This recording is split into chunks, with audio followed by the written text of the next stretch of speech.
Je voudrais, avant tout propos, souhaiter la bienvenue à leurs excellences du gouvernement central, ainsi qu'à toutes les délégations qui les accompagnent, à la cérémonie de la pose de la première pierre pour la construction de l'aérogare à l'aéroport international de Mbuji-Mayi Bipemba.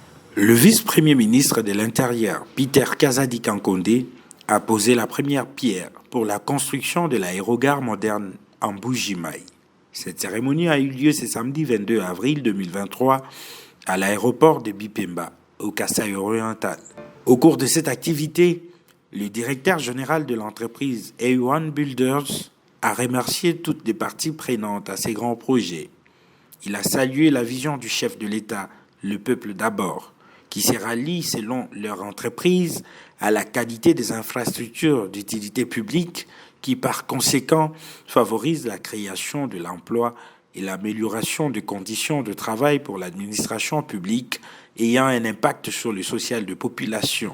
Saluer la vision du chef de l'État qui place l'homme au centre de toutes les préoccupations et qui résume en ces termes le peuple d'abord.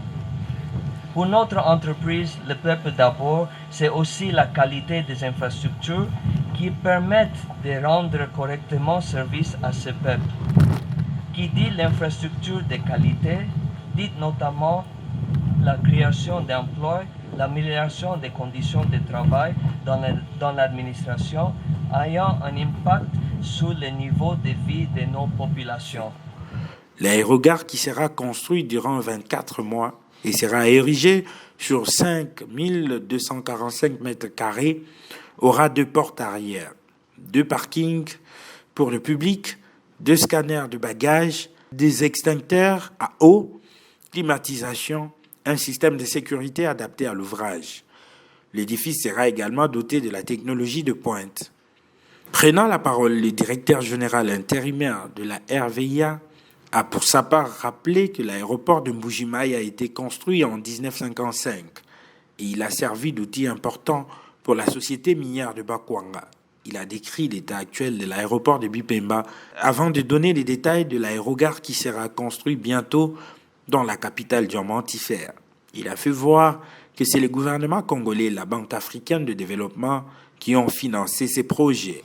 De par sa configuration, le terminal sera composé de 2 circuits, dont l'un pour les arrivées et l'autre pour le départ, entièrement séparés l'un de l'autre, et c'est dans le respect de règlements nationaux et internationaux en matière de sûreté aéroportuaire. Pour ses besoins en énergie électrique, le bâtiment sera doté d'une cabine moyenne tension, basse tension, équipée de 2 transformateurs de 800 kVA chacun, avec comme source de secours 3 groupes électrogènes de 500, 650 et 800 kVA fonctionnant en mode synchrone et cascade N+1+1.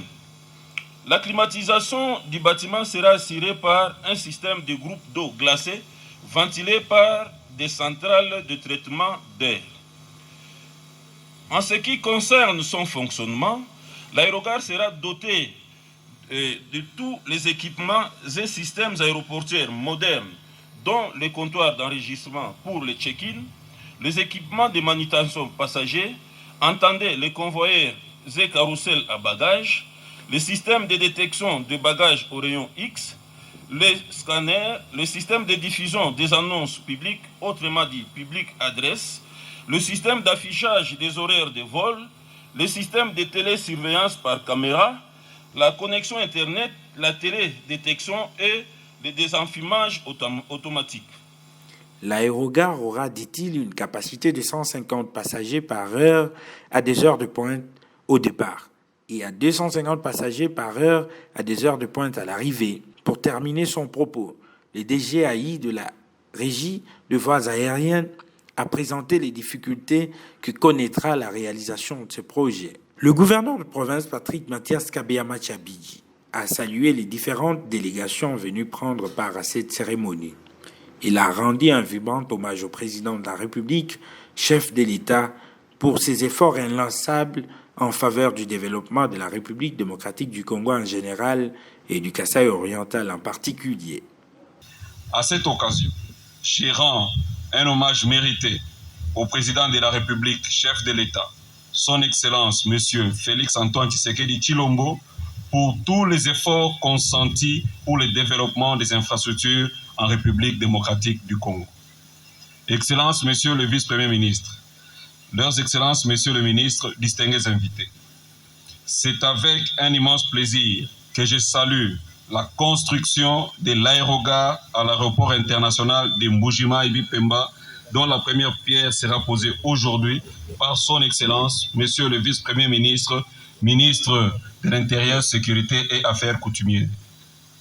C'est une première au Kasaï oriental, laquelle ne manquera pas de contribuer à l'émergence d'une classe moyenne et au développement de notre chère province.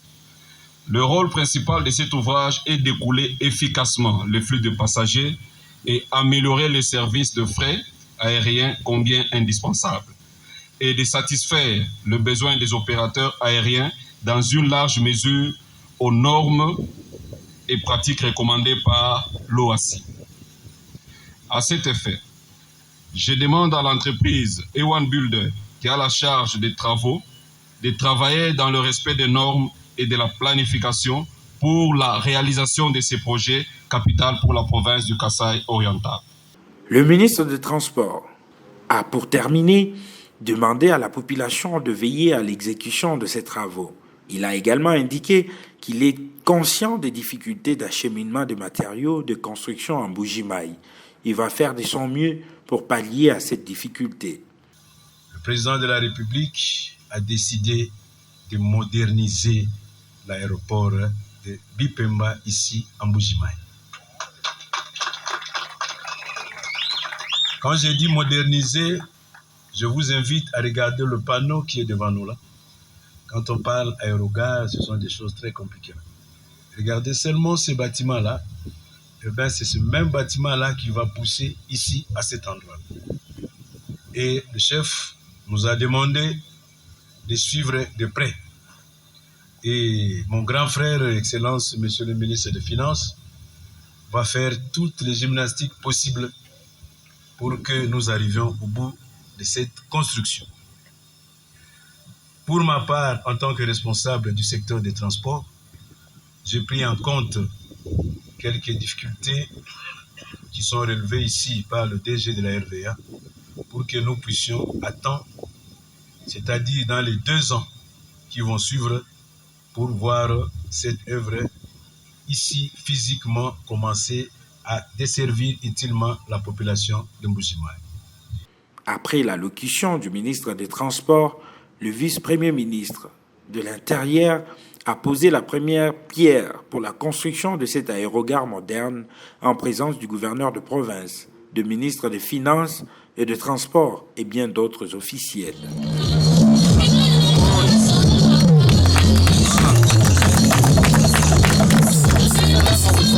Go.